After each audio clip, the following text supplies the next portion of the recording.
मुल्क के ॿियनि शहरनि जी करमपुर में भी शहीद इमाम हुसैन अलैहिस्सलाम के 40 के हवाले से मातमी जलूस सखी दौलत शाह बुखारी दरगाह तां लाहौती गुलाम नबी शेख जवार सादिक अली नसीरानी ऐं ॿियनि जी अॻुवाणी में बरामद थियो। बेगारी चौक ते शहरा इलाइक़े जा नंढा वॾा मातमी जुलूस मरकज़ी मातमी जलूस में शरीक थिया। मरकज़ी मातमी जलूस पंहिंजी अॻी मंज़िल तरफ़ रवां दवा है। जलूस में शरीक मोमिनन तरफ़ां मातम में सीना ज़नी कई पई वञे। बे तरफ़ करमपुर पुलिस तरफ़ां एसएचओ करमपुर हुसैन अली शाहानी की अॻुवाणी में जलूस के पुरअमन बणाइण लाइ सिक्योरिटी इंतहाई सख़्त कई वई है। शहर के दाख़िली तोड़े ख़ारजी रस्तनि ते पुलिस एहलकार तैनात थियल आहिनि।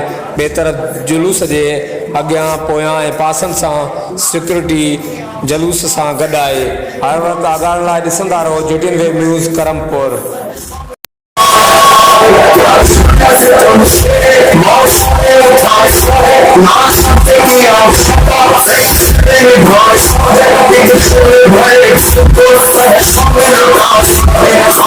Come on,